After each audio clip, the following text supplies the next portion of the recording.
दोनों पक्ष सामने हैं। इसमें इज्जत बेइज्जती क्या है कि कोई इज्जत लुट जाएगी स्टे कर दिया तो? अरे इज्जत की चिंता हो तो पार्लियामेंट को इतनी जल्दबाजी में कानून नहीं पास करने चाहिए। बार बार सुप्रीम कोर्ट कह चुकी है समय लगाओ समय लगाओ। पार्लियामेंट मेजोरिटी का नाम नहीं है। पार्लियामेंट पूरे देश की पार्लियामेंट, सारे पार्लियामेंटेरियन जितने मेंबर हैं वो देश को रिप्रेजेंट करते हैं। पार्लियामेंट किसी पार्टियों की बपोती नहीं है। शर्म आनी चाहिए ऐसे पार्लियामेंटेरियन को और ऐसी पार्लियामेंट को और ऐसी सरकार को, जिनके मुकदमे इतने जल्दी पूरा देश जिसको चैलेंज कर रहा, देश में रोष है। और तुषार मेहता ने एक और बात कही कि जी लाखों लोगों के रिप्रेजेंटेशन आए थे जब हमने कानून बनाया था।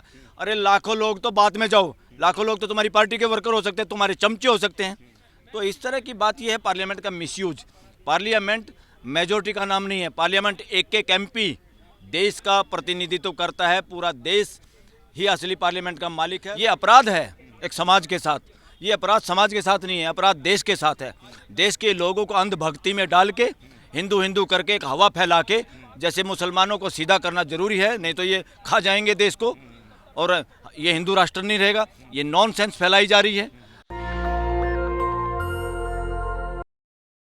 तुषार मेहता ने कहा है। हाँ, हमारे साथ हैं सुप्रीम कोर्ट के वरिष्ठ वकील। और आज जब दूसरी सुनवाई हो रही थी वक्फ के ऊपर लेकर, और जिस प्रकार से खुद तुषार मेहता ने कहा है कि सरकार ऐसी कोई कार्रवाई नहीं करने वाली है, सर क्या क्या सर अंदर हुआ? सर अंदर तो मेन बात यही हुई कि सरकार के तो कोशिश थी स्टे ना हो जाए। हाँ।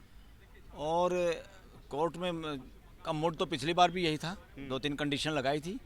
आज फिर उन्होंने वो कंडीशन खुद ही मानने के लिए कह दिया कि हम इसको मानेंगे, हमें 1 हफ्ते का टाइम दे दो ताकि सारे सवाल जवाब हो जाएं और उसके बाद सही तरीके से बातों का हो जाए। ये स्टे करना ठीक नहीं है। पर वो जो भाषा इस तरह की जो यूज की थी, I am not agree with that language और मिस्टर तुषार मेहता। अरे सुप्रीम कोर्ट को कितने दिन लगते हैं किसी कानून को समझने में? जजों को इतना लंबा जिंदगी का तजुर्बा है, उनको बताने की जरूरत होती है क्या? दोनों पक्ष सामने हैं। इसमें इज्जत बेइज्जती क्या है कि कोई इज्जत लुट जाएगी स्टे कर दिया तो? अरे इज्जत की चिंता हो तो पार्लियामेंट को इतनी जल्दबाजी में कानून नहीं पास करने चाहिए। बार बार सुप्रीम कोर्ट कह चुकी है समय लगाओ समय लगाओ। तुम सफ़ेद कुर्ते पजामे पहन के इधर उधर नेतागिरी करते घूमते हो, पार्लियामेंट में कब बैठते हो? देश से तनख्वाह लेते हो, रेजिडेंस लेते हो, हवाई जहाज़ों की टिकट लेते हो, पेंशन मिलती है। पार्लियामेंट में तुम काम करते नहीं और रात को बिल पास कर देते हो। अरे समय लगाओ ताकि इस देश का समय बर्बाद ना होता। और कोर्टों में इतने वकील, जजों का समय, इस समय में कोई और मुकदमे देश के सोल्व होते। इस मुकदमे को सुनने के लिए एक ही बात, और फिर सरकार कहती है हमारी इज्जत का ख्याल करो। क्या इज्जत का ख्याल करे तुम्हारा? ये तो पार्लियामेंट को देखना चाहिए।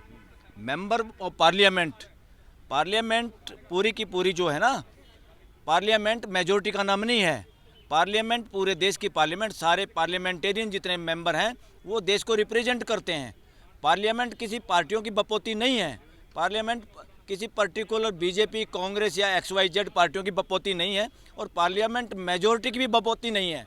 पार्लियामेंट के अंदर सभी MPs की भाषा, सब लोगों की भागीदारी सुनिश्चित करना जिम्मेदारी है। मेजोरिटी के आधार पर कानून पास करना तो इमरजेंसी है। जब इमरजेंसी में और कोई तरीका नहीं, कोई मरीज मरने वाला है, उसको इंजेक्शन देना है इमीडिएटली, वो काम मेजोरिटी का है। मेजोरिटी धक्काशाही का नाम नहीं हो सकता कि हमारी मेजोरिटी रात को पास करे, दिन को पास करें और वो कानून यहाँ पे आए। शर्म आनी चाहिए ऐसे पार्लियामेंटेरियन को और ऐसी पार्लियामेंट को और ऐसी सरकार को, जिनके मुकदमे इतने जल्दी पूरा देश जिसको चैलेंज कर रहा, देश में रोष है।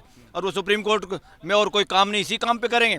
पार्लियामेंट जिस काम को अधूरा छोड़ती है उस काम को सुप्रीम कोर्ट की ड्यूटी है। और फिर तुम कहते हो सुप्रीम कोर्ट अपना काम करे। पार्लियामेंट बदमाशी करती रहे, पार्लियामेंट जल्दबाजी में मुकदमे केस कानून बनाती रहे। पार्लियामेंट का काम था। और तुषार मेहता ने एक और बात कही कि जी लाखों लोगों के रिप्रेजेंटेशन आए थे जब हमने कानून बनाया था। अरे लाखों लोग तो बाद में जाओ, लाखों लोग तो तुम्हारी पार्टी के वर्कर हो सकते हैं, तुम्हारे चमचे हो सकते हैं। बड़ी बात है कि क्या सब MPओं की बात सुनी आपने? क्या सब MPओं के सजेशन दिए थे? अच्छे सजेशन माने आपने? क्या देश के लोगों ने जो सजेशन दिए, जब कमेटी थी, स्टैंडिंग कमेटी, जब विशेष कमेटी जो बनाई थी, उसमें जो अपोजिशन के MP थे उनकी तो आपने बात भी लिखी नहीं, वो भी मिटा दी। तो इसका नाम पार्लियामेंट है क्या? पार्लियामेंट तो हाईजैक किया गया है और हाईजैक करके यही कानून बनते हैं जो बाद में चैलेंज होते हैं और जो फिर धराशायी करने पड़ते हैं सुप्रीम कोर्ट को। सुप्रीम कोर्ट ने फिर भी सरकार की लाज रखने के लिए, मैं तो कह रहा हूं कि आज स्टे कर देना चाहिए था। खुद ही जवाब दिया कि हम अभी कोई कार्रवाई नहीं करने वाले हैं, जबकि कानून बना था ये संसद से, तो फिर हुआ क्यों? अरे भाई क्यों मानने के लिए तैयार हो गए आप? जब आपने सही कानून बनाया है तो आपको टेंशन क्यों है? आपने एक अच्छा कानून बनाया, आप धड़ाले से अपनी वकालत करो। मिमियाते क्यों हो? कोर्ट के आगे मिमियाते क्यों हो तुम? और वहाँ जाके तुम बकवास करते हो पार्लियामेंट के अंदर। यहाँ के तुम मिमियाते हो कोर्ट के सामने। अपनी जो लॉजिक तुमने पास सोच के, जो समझ के, जो आपके भक्तों ने सो कॉल्ड, जो आप कह रहे हैं रिप्रेजेंटेशन देश की जनता के आए थे, उन्होंने क्या बात कही थी वो बात बताते ना कोर्ट को, वो बात बताते पार्लियामेंट में देश के सामने कि देश के लोग क्या चाहते हैं। तो इस तरह की बात यह है पार्लियामेंट का मिसयूज। पार्लियामेंट मेजोरिटी का नाम नहीं है। पार्लियामेंट एक एक एमपी देश का प्रतिनिधित्व करता है। पूरा देश ही असली पार्लियामेंट का मालिक है और उनके प्रतिनिधि जितने टोटल एमपी हैं उनकी बात सुनना, उनकी बात पे गौर करना, ये ड्यूटी है। किसी कानून को पास करने से पहले सुप्रीम कोर्ट कई बार कह चुकी है कि जल्दबाजी में पास किए हुए कानून वजह समय जाया करते हैं देश की सुप्रीम कोर्ट का। तो इसलिए जल्दबाजी में कानून पास करना अपने आप में शासन मानसिकता है, अपराध मानसिकता है, और एक तरह से मैं कहूँगा ये देशद्रोह है, देश के साथ गद्दारी है जल्दबाजी में कानून पास करना। और बिना लोगों की राय मशवरा से, बिना सब एमपीओं की बात सुने और अच्छी बात को शामिल किए बिना कानून पास करना देश के साथ गद्दारी है। सर, इसमें ये भी आया है ऑर्डर कि जो भी संपत्ति, जो प्रॉपर्टी है जो रजिस्टर्ड नहीं है उसको डी नोटिफिकेशन किया जाएगा। नहीं, अभी नहीं करेंगे, अभी कोई नहीं करेगा। एक हफ्ते के लिए रोक लगी है, भाई कुछ नहीं करोगे। उन्होंने खुद ही कह दिया हाँ जी हम नहीं करेंगे। और जब उनको कहा भाई तुम तो यूनियन की तरफ से हो, बाकी स्टेट ने किसी ने कर दिया तो स्टेट ने, तो उन्होंने कहा जी स्टेट के लिए आप ऑर्डर कर दो। तो एक तरह से खुद ही एक्सेप्ट कर ली अपनी गलती। ये गलती को एक्सेप्ट करना, सरकार ने कहीं ना कहीं अपनी गलती मान 100% माननी पड़ेगी। आप अपराध करोगे, ये अपराध है एक समाज के साथ। ये अपराध समाज के साथ नहीं है, अपराध देश के साथ है। देश के लोगों को अंधभक्ति में डाल के, हिंदू हिंदू करके एक हवा फैला के, जैसे मुसलमानों को सीधा करना जरूरी है, नहीं तो ये खा जाएंगे देश को और ये हिंदू राष्ट्र नहीं रहेगा। ये नॉनसेंस फैलाई जा रही है देश के अंदर। उल्टा काम था सरकार का लोगों को जोड़ना, शिक्षा के जरिए, कानूनों के जरिए, पॉलिसीज के जरिए। और ये क्या करवा रहे हैं कि किसी मुसलमान समाज से आने वाले एमपी को ये क्या क्या कहलवा रहे हैं अपने एमपीओ से। ये शो करता है कि पार्लियामेंटेरियन के हाथों में नहीं, गुंडा मानसिकता के हाथ में है। और गुंडा मानसिकता काम करिए, शासन मानसिकता काम करिए, लोकतांत्रिक मानसिकता नहीं है। नाम पार्लियामेंट है, नाम पार्लियामेंटेरियन है, मगर मानसिकता में गड़बड़ है और वो शासन मानसिकता काम करिए, जिसकी वजह से आज पूरा देश देखो खचाखच ये चारों तरफ भरा हुआ है। चारों तरफ लोग ही लोग हैं, पूरे देश के लोग, पूरे देश में टेंशन है। पर मैं एक यहाँ बात यहाँ कहूँगा, मुस्लिम समाज को मेरा पर्सनल रिक्वेस्ट भी है, कोई ऐसा काम ना करें जिससे इनको बहाना मिल जाए। आपको रोष में और रिएक्शन में नहीं आना है, ये कानून धराशायी होगा। रोष में नहीं आना, इनको बहाना मिल जाएगा। देखिए ये मुसलमान लोग क्या कर रहे हैं, इनका इलाज करना ही ठीक है, इस तरह का बहाना इनको मिल जाएगा। और कट्टरवादी ताकतें जो बहुत थोड़ी हैं देश के अंदर, और हमारे देश के युवाओं का जो बैका फुसला करके उनके हाथों में डंडे और झंडे पकड़ा दिए हैं, तिरंगे की बजाय कोई और झंडा पकड़ा दिया गया है उनको कट्टर बनाने के लिए। तो ये that is nonsense going on in the country. और देश के युवाओं से निवेदन है कि आप देश का भविष्य हैं, किसी के भी बहकावे में आने की जरूरत नहीं। देश मानवता से चलेगा और मानवता सभी रिलीजन से बड़ी है। सभी रिलीजन की ड्यूटी देश में मानवता की स्थापना करना है। कानून तो ये बनना चाहिए था कि सारे रिलीजन ये बताओ, तुम और तुम्हारे जितने धार्मिक स्थान और तुम्हारे जो ठेकेदार हैं, तुम्हें साल में ऑडिट करके हिसाब देना होगा सरकार को, देश को, कि तुम कितना मानवता के लिए काम कर रहे हो। तुम देश को बांटने का काम तो नहीं कर रहे।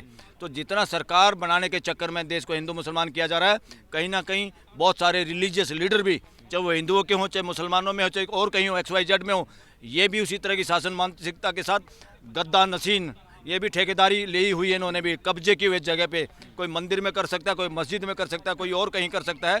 ऐसे ठेकेदार पार्लियामेंट में भी है और ऐसे ठेकेदार धार्मिक स्थानों पे भी। इन सब का इलाज करना जरूरी है देश के लिए। सर, संसद में तो हमेशा कहते हैं कि कानून मानना पड़ेगा, लेकिन यहाँ पे आके जो जिस तरह से तुषार मेहता ने खुद ही अपनी तरफ से कह दिया कि सरकार अभी कुछ नहीं करने वाली कौन है। कह रहा है कानून मानना पड़ेगा? संसद में कह रहे थे ना अमित शाह, क्या कह रहा था कि संसद से बना कानून है, मानना ही पड़ेगा। नहीं नहीं, वो बकवास कर रहे हो। वो कानून मानना पड़ेगा जिस पे मोहर सुप्रीम कोर्ट लगा देगी, दूसरा नहीं। और सुप्रीम कोर्ट भी कई बार गलत मोहर लगा देती है। ये देश बाध्य नहीं है। देश उस कानून को बदलवाने के लिए बड़ी बेंच गठित करने के लिए कह सकता है। देश उस कानून को बदलवाने के लिए पार्लियामेंट को मजबूर कर सकता है कि दोबारा कानून में बदलाव करिए। इसीलिए तो होता है। तो अल्टीमेटली बड़ी पार्लियामेंट और सुप्रीम कोर्ट है इस देश की जनता। थैंक यू जी। तो हमारे साथ बातचीत कर रहे थे बलराज मलिक साहब, और किस प्रकार से उन्होंने बताया कि देश की जो जनता है वही सबसे बड़ी कोर्ट है, और कोर्ट ने राहत दी है। 5 मई को जो है अगली सुनवाई होनी है, और अभी जो है खुद तुषार मेहता ने कहा है कि सरकार कोई भी काम नहीं करने वाली है, किसी वोट में किसी के नियुक्ति नहीं होगी, ना ही किसी संपत्ति को अटैच किया जाएगा। क्या आप सोचते हैं? इस बातचीत पे अपनी राय हमें जरूर बताएं। मैं रंजय कुमार, कैमरामैन आशीष के साथ, नेशनल दस्तक।